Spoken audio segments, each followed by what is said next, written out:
ኮማንዶ እንደሆነ ያውቁ ይሆናል ከዛ በተረፈ ግን ማን ነው ለምን እዚህ ተመደበ ምናምን የሚባል ነገር የለም በቤተሰብ በምናምን አይደለም በአሰራር ነው በብቃት ነው በመመዘኛ ነው ወደዛ የምንመጣው እንደማንኛውም ሰራተኛ አሁን ካለው ጋር ትንሽ ይለያያል ጠቅላይ ሚኒስትሩ ጠቅላይ ሚኒስተር ሲሆን ወይ የሀገር መሪ ሲሆን አጃቢ ተሆናላችሁ ያልኳቸው ሰዎች አርጋለሁኝ ብለዋል ይሄ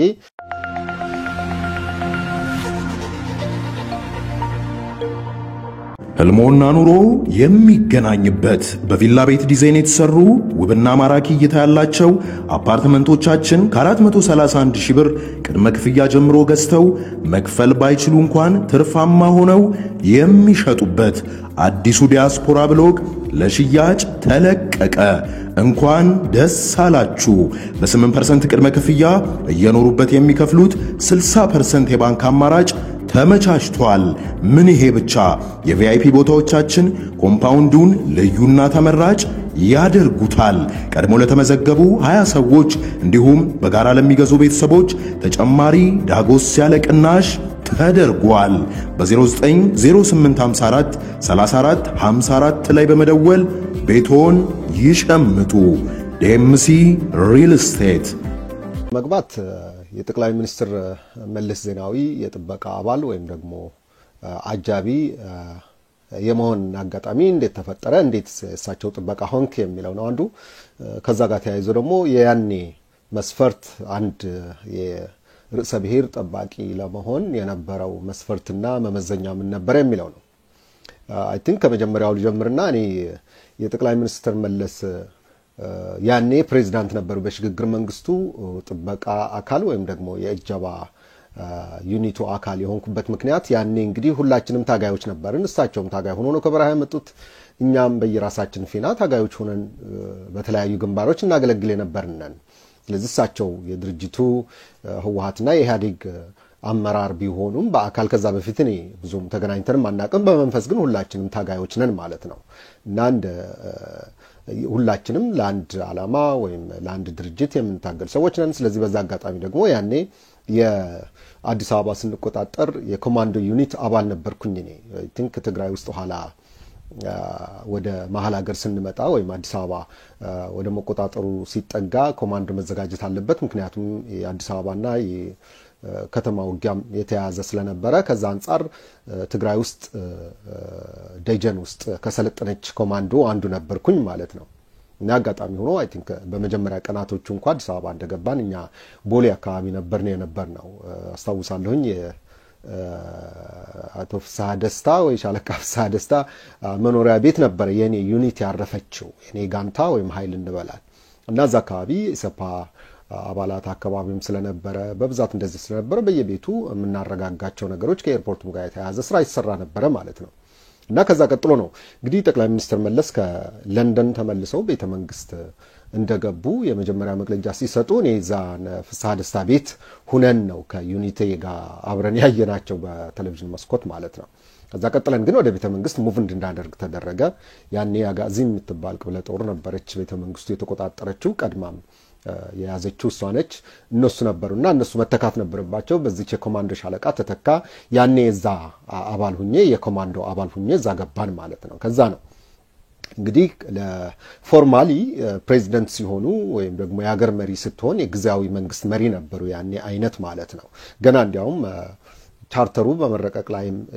የተጀመረ የነበረበት ሁኔታ ነው እና ከነዚህ ከኮማንዶ ሻለቃ ያኔ ከነበረችው ቤተ መንግስት ውስጥ 40 ሰዎች ተመለመልን ከ40ዎቹ ያጋጣሚ ጉዳይ ወይም የእድል ጉዳይ ሆኖ እኔ አንዱ ነበርኩኝ ማለት ነው ያኔ ለጥበቃ በፕሮፌሽን ሰለጠንን ይመስለኛል ያኔ ሱዳን ሰለጠን ነው ከዛም አገር ውስጥም እንደዚህ በእንግሊዞችና በአሜሪካኖች የሰለጠንበት ሁኔታ ነበረ ስለዚህ ከ40ዎቹ 30ዎቹ ይመስለኛል የጠቅላይ ሚኒስትሩ ወይም ደግሞ ያኔ ፕሬዝዳንት ነበሩ አይ ቲንክ የዛ ዘመን ነው እኔ ብዙ ጊዜ እንትን ምንለው ከዛ በኋላ እኔ የሌላ ዩኒት ውስጥ ወጥቼ የኮማንዶ አሰልጣኝ ነበርኩኝና እስከ ሽግግር መንግስቱ ማለቂያ ወይም ህገ መንግስት ተረቆ እስካለቀበት ድረስ ነው የኔ ቆይታ የነበረው ስለዚህ የመጀመሪያዎቹ አመታት ናቸው በርግጥም ግን ብዙ አፕ ኤንድ ዳውን የነበራቸውም ያኔ ነው ምክንያቱም በለውጥ ሂደት ነበርን ደርግ ተደምስሶ አገር መቅናት ነበረበት አመራሩም ሰት ሲያደርጉ ነበር ስለዚህ ያኔ ነው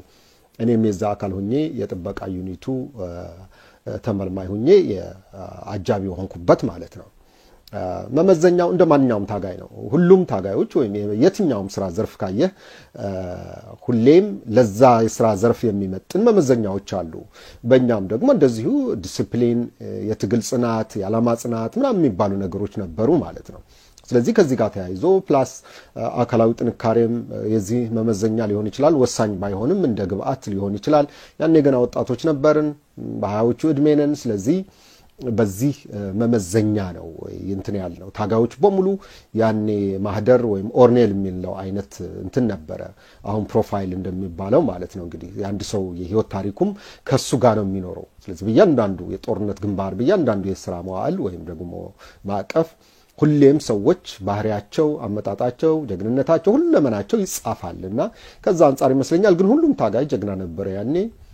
ሁሉም አጃቢ ስለማይሆን ግን ከዛ ቅድሚያ ከወጡት ወይም ከተመደቡት ከተመለመሉት አንዱ ሁኜ ነው እንግዲህ ያኔ ማነው ፕሬዚደንት መለስ ነበሩና ፕሬዚዳንት ሆነው ቻርተሩም ተረቀቀ። ጊዜያዊ መንግስት ፕሬዚዳንት ነበሩ ማለት ነው የሽግግሩ ወቅት።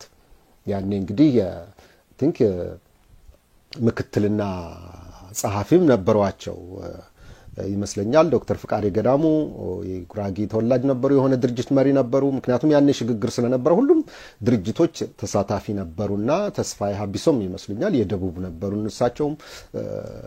ስለዚህ በእንደዚህ ሁኔታ ነው እነሱ ጋር ጆይን ያደረኩትና ጠባቂ ሆነን የተመደብነው ነው። ግን ሁሌ የምናየው እኛ እንደማንኛውም የስራ ዘርፍ ወይም የትግል ዘርፍ ነው እንጂ የተለየ ነገር አይደለም። ስለዚህ ከሌላ ቦታ ሆኖ ይጠብቅ የነበረው ወይም ይሰራ የነበረው ታጋይና እዛ ውስጥ የነበርነው ከፕሬዚደንቱ ወይም ከድርጅቱ መሪ አጠገብ መሆናችን ነው እንጂ ልዩነቱ በእንደዛ ነው የነበረው ማለት ነው። ስለዚህ ታሪካዊ አመጣጡ ወይም ደግሞ የኔ የጠቅላይ ሚኒስትር መለስ አጃቢ የመሆን አጋጣሚ እንደዚህ ነው የሆነው ማለት ነው።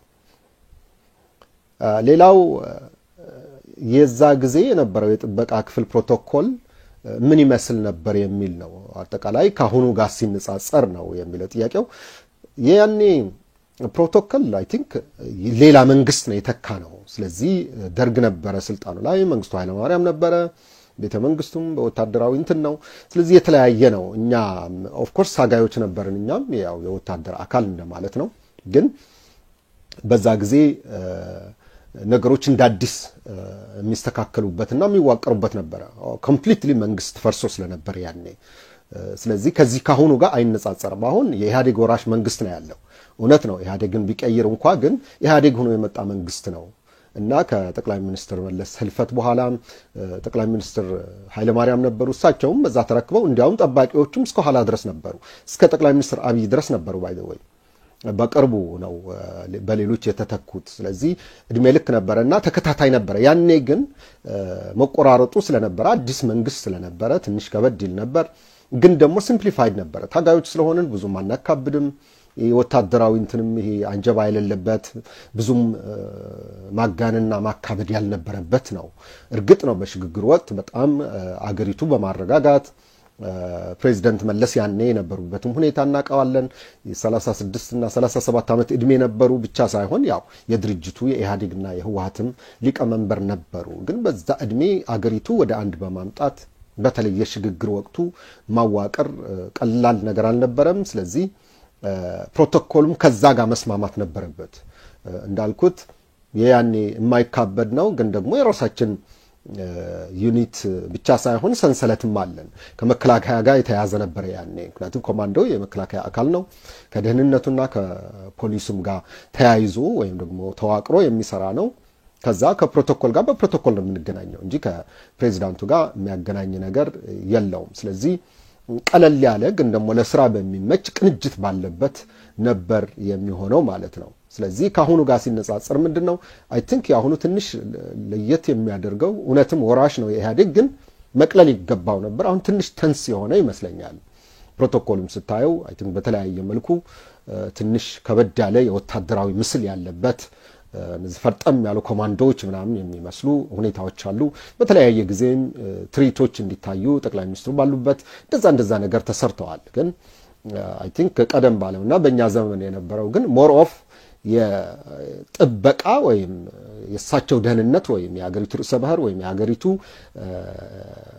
ተቋም ነው ምናያቸው ያኔ ስለዚህ ጠቅላይ ሚኒስትር መለስ ወይም ፕሬዚደንት መለስ ሳይሆን ያገር ተቋም እንደምጠብቅ አድርገን ነበር ምናስበው እኛም ደግሞ በፓሪቲ ሁላችንም ታጋዮች ነን ስለዚህ በታማኝነት ምናገለግልበት ከዛም ደግሞ ከህዝቡም ጋር ቢሆን ህዝባዊ ነን ብለን ነው ምናስበው ያኔ ስለዚህ ህዝብ እንደ ስጋት ሳይሆን ምናየው እንደ ደጋፊ ነበር እውነትም ደግሞ እንደዛ ነበር ቤትም ብንሄድ ወታደራዊ ልብስ ለብሰን ምናምን አልነበረም ምንም የተቀየረ ነገር ያን ያህል የተጋነነ ነገር አልነበረም ልብሳችንም ከፕሬዝዳንቱ ጋር ለባበስ ነው ይሄድ የነበረው ሱፍ ነበር ምን ለብሰው ሎውኪ ነው ፕላስ ደግሞ ወደ አንድ እንትን ብለን ለምሳሌ አሁን ምናያቸው አሉ አጃቢዎቹ ማንና ማን የትና የት እንዳሉ ታያቸዋል ማንንም ሳያቸዋል ያኔኛ አንታወቅም ህዝብ በአይኑም ይለየን አይደለንም በስብጥር ነው የጋጣሚ ጉዳይ ሆኖ አንዳንድ ጊዜ ከኋላቸው ምንቆምበት ጊዜ ነበር ያኔ ገና መጀመሪያ ከዛ በኋላ ግን ነገሮችን ተስተካክለው ከህዝቡና ካለው ክራውድ ጋር ተመሳስሎ የሚሄድ ነበር ማለት ነው ስለዚህ ፕሮቶኮሉ እንደዚህ ነው ተስማምቶ የሚሄደው ከሳቸው ጋር የሚገናኝ አልነበረም ይመስለኛል አሁን ከጠቅላይ ሚኒስትሩ ቀጥታ የሚገናኝ ይመስለኛል ያኔ ግን ከሳቸው ጋር ጠባቂዎች ነን እንጂ ምንም ያገናኘን ነገር የሚያነጋግረን ነገርም ብዙ የለም እሳቸውን እንጠብቃለን ስራ ይሄዳሉ ይመለሳሉ በጣም ተንስ ነበር ያኔ ከመንግስቱ ገና ነበር መንግስትም አልነበረም ሽግግሩም ሲያዋቅሩ የነበረ ነው ስለዚህ ከዛ ጋር ተስማምተን ነው ይሄድ ነው ለማለት ፈልጌ ነው አይ ቲንክ በእንደዚህ ነው ማየው ልዩነቱ ያኔ ቀለል ይል ነበር አሁን ግን ትንሽ ተንስ ወደ ወታደራዊ የሚመስል ነገር አለበት እና ጠባቂዎቹም በያኔ ጋር ሲወዳደሩ አሁን ትንሽ ከበድ ያሉ ትንሽ አስፈሪ የሚመስሉበት ሁኔታም አለ አይ ቲንክ ከወቅቱ የፖለቲካ ሁኔታ ጋር የሚዛመድ ይመስለኛል ሌላው ጠቅላይ ሚኒስትሩ ከጓደኞቻቸው ወይም ከጓዶቻቸው እና ከቤተሰቦቻቸው ጋር የነበራቸው ግብረ ገብነት ምን ይመስል ነበር የሚል ነው ያኔ እንደማንኛውም ሰው አይ ቲንክ በጣም በስራ የተወጠሩ ነበሩ በርግጥ የሳቸው ደግሞ ለየት ይላል ምክንያቱም አገሪቱ በእጃቸው ነች ከዛም ከዚህም ኦነግ ነበር ያኔ በተለያየ መልኩ ብቻ አገሪቱ ሰላም ላይ አልነበረችም የሰላምና የመረጋጋት ወቅትም ነበር ስለዚህ ሙሉ ቀን ነው የሚሰሩት ከጧት ጀምሮ እስከ ምሽቱ 4 ሰዓት በኢትዮጵያ አቆጣጠር ማለት ነው ስለዚህ ኦልሞስት ሚድናይት ነው ቤት ምንገባው ማለት ነው ከሳቸው ጋር ሲጋቡም ግን አጋጣሚ የመጀመሪያ ልጃቸው ነበረች ያኔ ስለዚህ ያኔ መጣው ልጆቻቸው ስመው ባለቤታቸውም ሰላም ብለው እንደዚሁ በእንደዛ መልኩ ነው ከቤተሰብ ጋር የሚገናኙትና ሌሎች ቤተሰቦችም ካሉ እዛ አካባቢ ሰላም ተባብለው ምን ብለው የሚያርፉበት ጊዜ ነው የነበረው እና የጓደኞቻቸው የሥራ ባልደረቦቻቸውም እንደዚሁ ሚኒስትሮች ነበሩ በቅርበት ነበር የሚሰሩት ያኔ የመከላከያ ሚኒስትር የደህንነትም አጠቃላይ በቅርብ ያሉ ሰዎችም ማታ ገብተው ነው የሚገናኙት በብዛት የሚገርመው መስሪያ ቤት ላይ የሚሰራው ከዲፕሎማሲ ጋር እና ሌሎችም በተለይ ድርጅቶች አሉ እንደነ ኦነግ ያልኩ አይ ዶንት ኖ ሌሎችም ነበሩ 67 የሚሆኑ ከዛ በላይ ናቸው እነሱ ወደ መስሪያ ቤት መጥተው የሚናገሩበት ሁኔታ ነበር ግን ቤት መጥተው ግን ከእንደዚህ ከድርጅታቸው ጋር ከኢሃዲግ ጋር የሚነጋገሩበት ወይ ጊዜ የሚያሳልፉበት ነው በተረፈው ደግሞ በሳምንት አንድ ጊዜ እሁድ እየተገናኙ የሚገናኙበት ሁኔታ ነበር ስለዚህ ግብረ ገብነታቸው ሞር ኦፍ ከስራ ጋር የተያዘ እንጂ ለቤተሰብ የሚሆን ትርፍ በጣም የተቀማጠለ ወይም ደግሞ የተትረፈረፈ ጊዜ አልነበራቸው እና ይሄን ነበር ያም ሆኖ ግን በዛ ስትረስ ውስጥ በዛ ግርግር ውስጥም ግን ታጋይ ስለነበሩ እሳቸው ያቆታል በረሃ ላይ ስንት ጊዜ ጦርነት ውስጥ ነበሩበት አውሮፕላን እየመጣ ሰው ይደበድባል በጣም ቻሌንጅ የነበረበት ስለሆነ ለሳቸው ለኛም ለሁላችንም ብዙም የሚያሰጋ ነገር ስላልነበረ ግን ተረጋግተው ስራቸው የሚሰሩ ነበሩ ለዛም ነው ሀገሪቱ ከደርግ ውድቀት በኋላ በዛ ቀውስ ውስጥ በተለያዩ አካባቢዎች ታጣቂ የውጊያ የሚመስሉ ነገሮች ነበሩ እነዚህ ሁሉ በማግባባት I think ሰላማዊ ሁሉንም ያቀፈ ሽግግር መንግስት መስርተው እንዲሆዱ ህልሞና ኑሮ የሚገናኝበት በቪላ ቤት ዲዛይን የተሰሩ ውብና ማራኪ እይታ ያላቸው አፓርትመንቶቻችን ከ431 ሺህ ብር ቅድመ ክፍያ ጀምሮ ገዝተው መክፈል ባይችሉ እንኳን ትርፋማ ሆነው የሚሸጡበት አዲሱ ዲያስፖራ ብሎግ ለሽያጭ ተለቀቀ። እንኳን ደስ አላችሁ። በ8% ቅድመ ክፍያ እየኖሩበት የሚከፍሉት 60% የባንክ አማራጭ ተመቻችቷል። ምን ይሄ ብቻ! የቪአይፒ ቦታዎቻችን ኮምፓውንዱን ልዩና ተመራጭ ያደርጉታል። ቀድሞ ለተመዘገቡ 20 ሰዎች እንዲሁም በጋራ ለሚገዙ ቤተሰቦች ተጨማሪ ዳጎስ ያለ ቅናሽ ተደርጓል። በ090854 3454 ላይ በመደወል ቤቶን ይሸምቱ። ዴምሲ ሪል ስቴት አድርጓቸዋል ማለት ነውና ግብረ ገብነታቸው ቀለል ያለ ከቤተሰቦቻቸውም ጋር በመጠን የሚስማማ ነበረ። ከጓደኞቻቸውም ጋር በመከር እና በመረዳዳት ይሰሩ የነበሩ ናቸው ነው።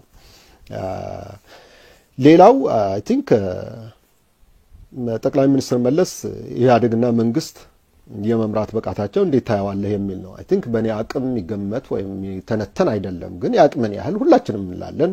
ማንኛውም ዜጋም ጠቅላይ ሚኒስትሩ ወይም ደግሞ ያኔ ፕሬዝዳንቱ እስከ 87 ፕሬዝዳንት ነበሩ። የዛ ዘመን ነው ብያለሁኝ እኔ ነበርኩበትና እንዴት ገመግማ ማልናቸውንም የሚያቀው ነው። ስለዚህ ጠቅላይ ሚኒስትር የአመራር ስታይል የብቃት መጠናቸው ወይም ጥልቀታቸው ኢትዮጵያ በሆነችበት ወይም በነበረው ሁኔታ ማየት እንችላለን። እኛ ብቻም አይደለንም፣ ዓለምም እስከ ወርልድ ክላስ ማይንድ ወይም ዓለም አቀፍ ጭንቅላት ያላቸው ዓለም መምራት የሚችሉ አፍሪካ መምራት የሚችሉ ደግሞ አድርገውታልና በዛ አይን የሚታዩ ናቸው እና ኢህአዴግም የህወሓት መሪ ሆኖ መጀመሪያ አጠቃላይ ኢትዮጵያ አቀፍ የሚሆነው ኢህአዴግም መስርተው ከመሰረቱት ኦፍ ኮርስ ህወሓት ራሱ አለበት፣ ግን ያው ግንባር ቀደም ሆነው ደግሞ የዚህ ተዋናይ የነበሩት እሳቸው ናቸው እና የአንድ መሪ መመዘኛው አይ ቲንክ መሪ ሆኖ መቀመጥ አይደለም። መሪ የሚያሰኘው ከአካባቢው ወይም ባለድርሻ አካላትን በማካተት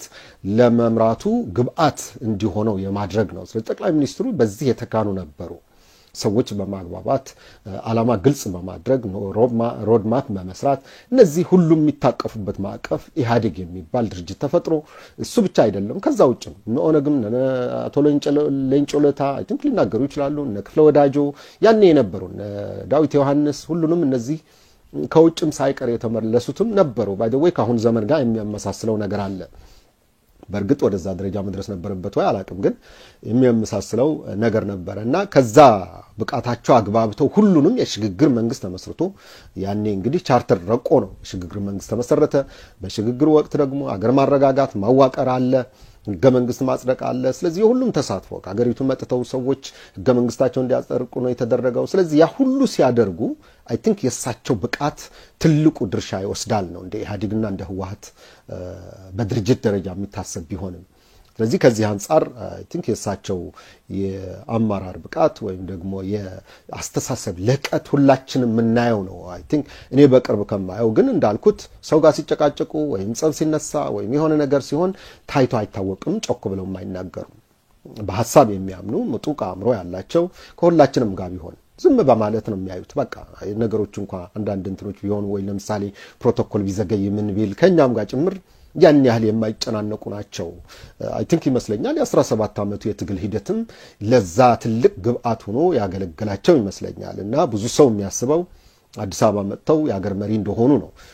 ግን ትግራይ ውስጥ ድርጅት እየመሩ ክልል ሙሉን ይመሩ ነበርና እንደ መንግስት አይነት መዋቅርም የነበረው ነበረ የትግሉ ሂደት። እንዲያውም ከዛም የከፋ ነው የሚሆነውና ያኔ በዚህ አይን ነበር የሚሰሩት። ስለዚህ ብቃታቸው ከዚህ አንፃር ነው ማየው።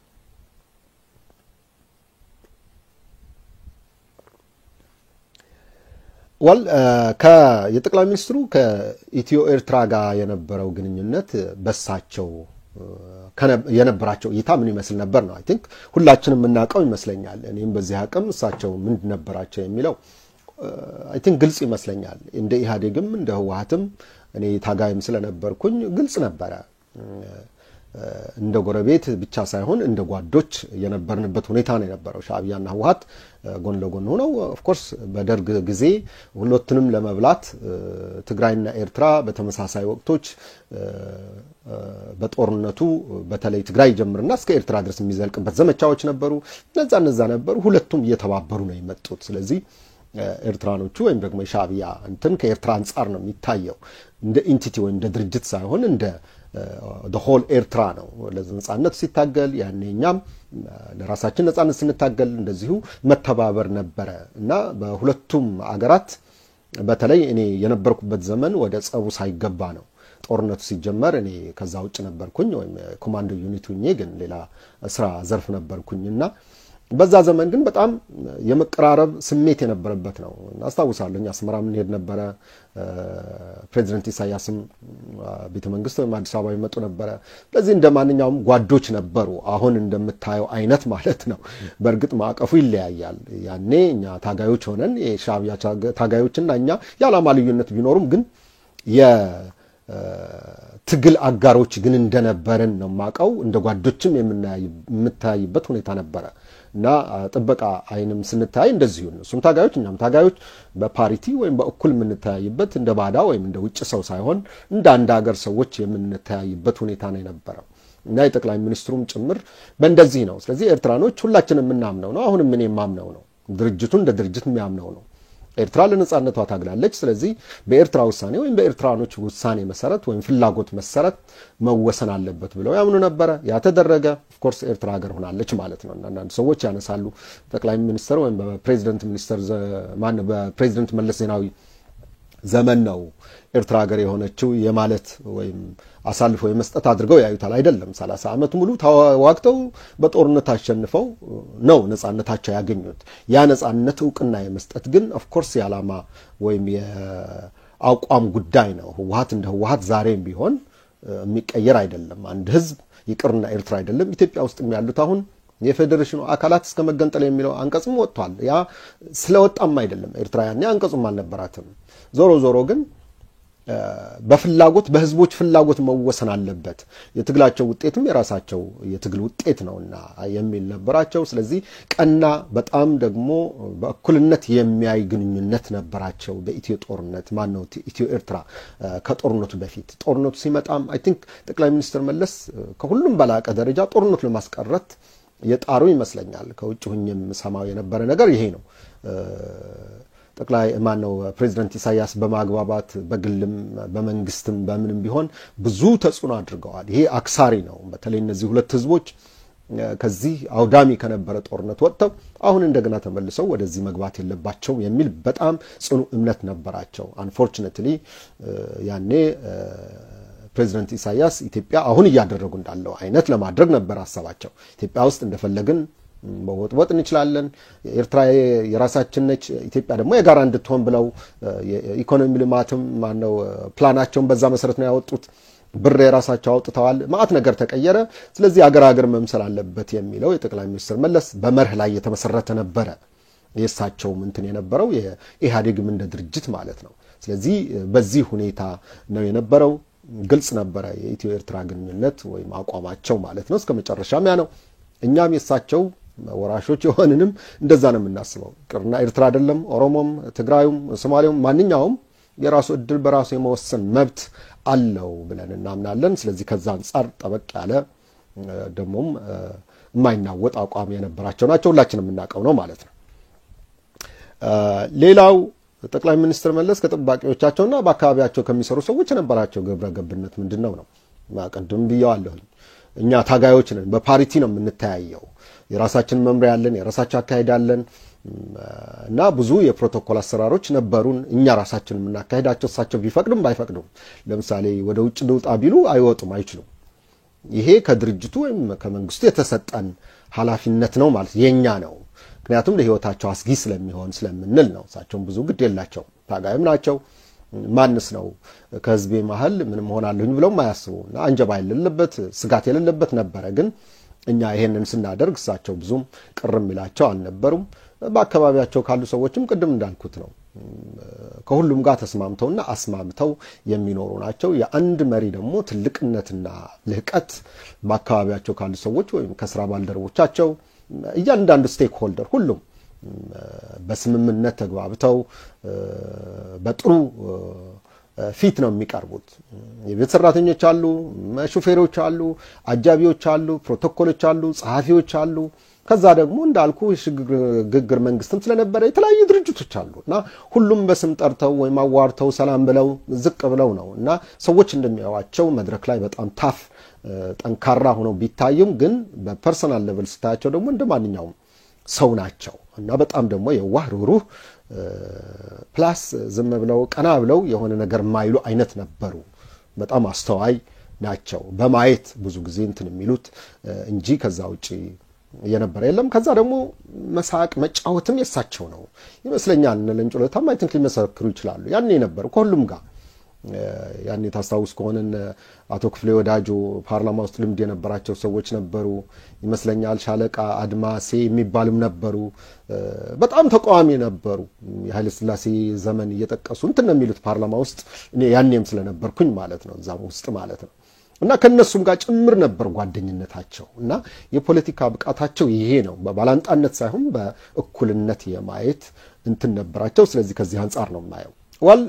ሰዎች የማያውቁት ወይም ደግሞ መታወቅ ያለበት ወይም አልታወቀም የሚለው ነገር ካለ አይ ቲንክ በተደጋጋሚ ይነገራሉ። ግን አንዳንዴ የጠቅላይ ሚኒስትር መለስ ታሪክ ሲነሳ ወይም የዛኔው ፕሬዚደንት ሲነሱ በጣም ታፍ የሆኑ ወይም ጠንካራ ወይም ከበድ ያሉ የማይደራደሩ ላመኑበት ነገር ኦፍ ኮርስ ይሄ የአንድ መራሄ መንግስት እንትን ነው ካራክተር ነው መሆን ያለበትም ነው። ምክንያቱም የሀገሪቱ ደህንነት ላይ አይደረደሩም። ኦፍ ኮርስ ሀገሪቱ ደህና ስለሆነች ደህንነቷ ስለተጠበቀ ነው እንግዲህ ለልማትና ለእድገት የበቃቸው።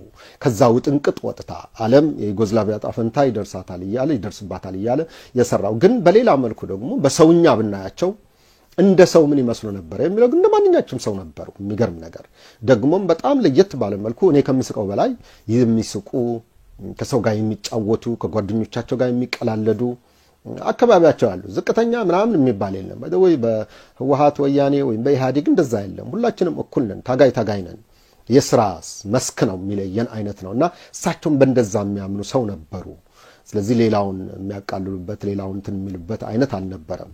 ስለዚህ ከዚህ አንፃር አይ ቲንክ ከነበሩት ሰዎችም እንደዚሁ በመከባበር የሚሰሩና የሚኖሩ ነበሩ። ከቤታቸውም እንደዚሁ ከቤተሰቦቻቸውም እንደዚሁ በሰላም በተረጋጋ ሁኔታ ይሄዱ የነበሩ ናቸው።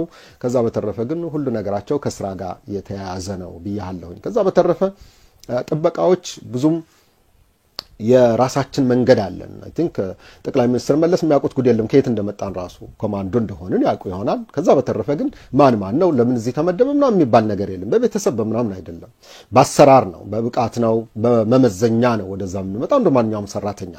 አሁን ካለው ጋር ትንሽ ይለያያል።